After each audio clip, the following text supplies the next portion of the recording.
What if I told you that some of America's darkest secrets were hidden in plain sight, written in letters, ledgers, and documents that look innocent on the surface but contain messages so sinister they had to be coded?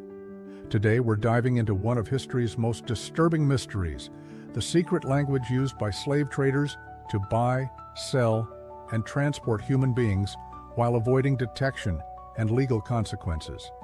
This is the story of codes that turned people into products, and the historians still working to crack them today.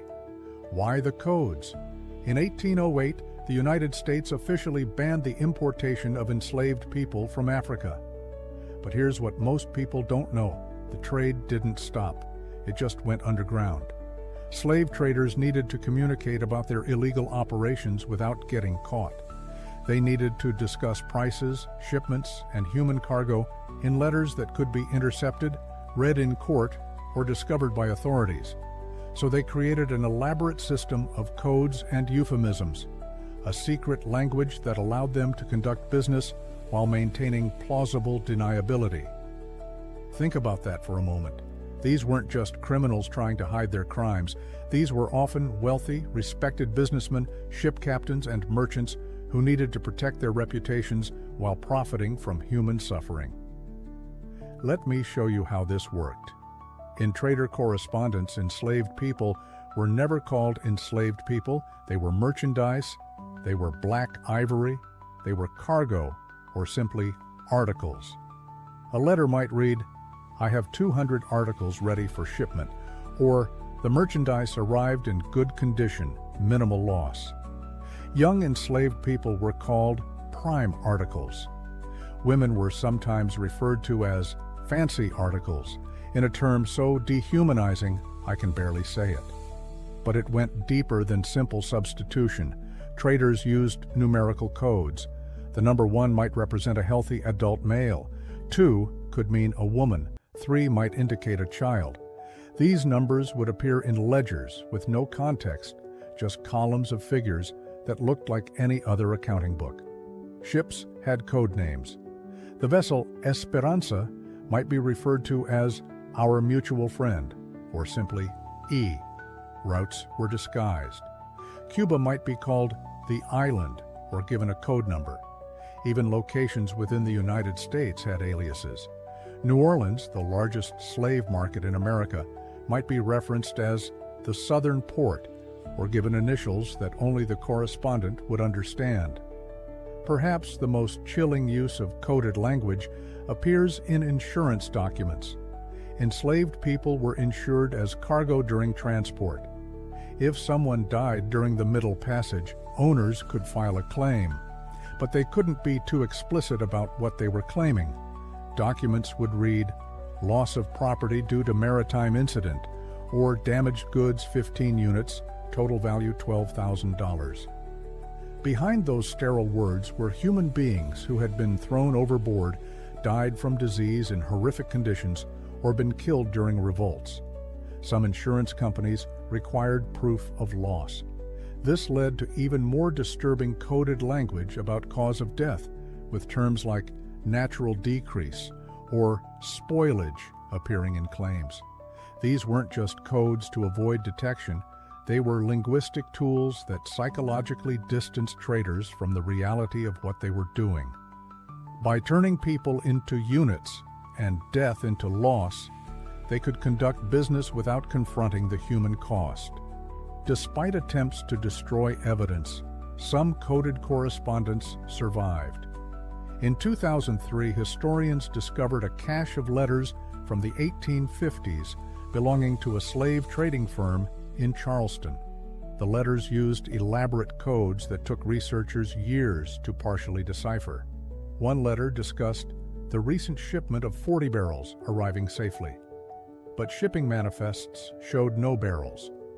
Cross-referencing with other documents revealed barrels was code for enslaved people transported illegally from Africa.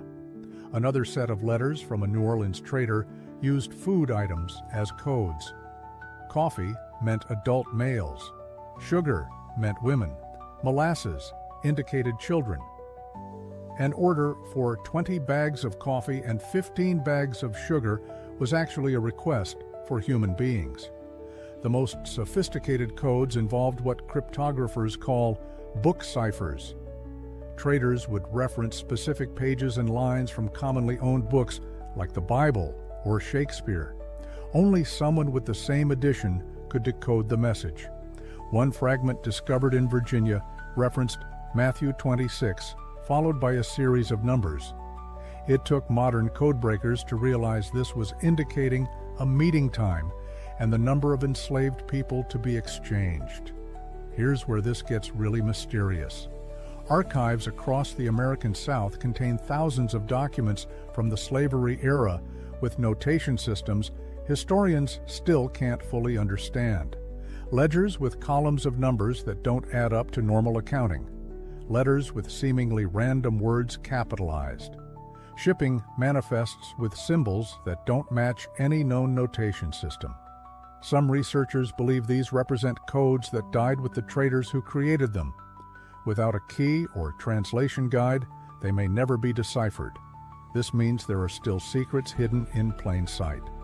Transactions we don't know about, victims we can't identify, criminal networks we can't map. The Smithsonian has a collection of anomalous business correspondence from the 1840s and 1850s that appears to be coded slave trading documents. But without more context, we can't know for certain what they say or who was involved. You might be wondering why any of this matters now. The slave trade ended over 150 years ago. Why do we need to crack these codes? Because understanding the full scope of this system matters for historical truth. These codes helped hide the identities of wealthy families who profited from slavery while publicly opposing it. They obscured the extent of illegal trading after 1808. They prevented enslaved people from being traced back to their African origins, severing cultural and family connections permanently. Every code we crack reveals more about how this system operated. It exposes the calculated, business-like nature of the trade. These weren't crimes of passion. They were carefully planned, deliberately hidden operations by people who knew exactly what they were doing and worked hard to avoid accountability. Modern historians use these documents to trace wealth accumulation, identify families who benefited from slavery, and understand the economic networks that made the institution possible. Some major American fortunes were built on this trade.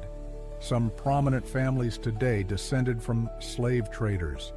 The codes help them hide that legacy. Cracking these codes isn't just about the past. It's about uncovering truths that were deliberately buried and ensuring that history's full accounting is finally available.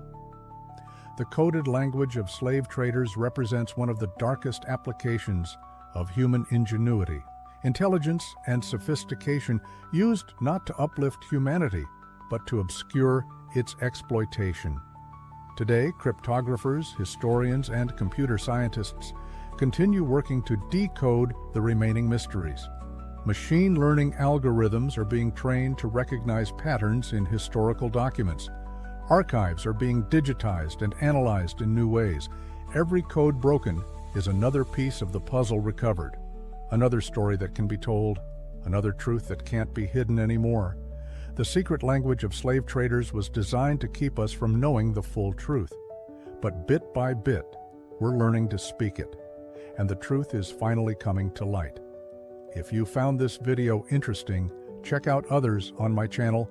Don't forget to like, subscribe, and let me know in the comments what historical mystery you want us to investigate next.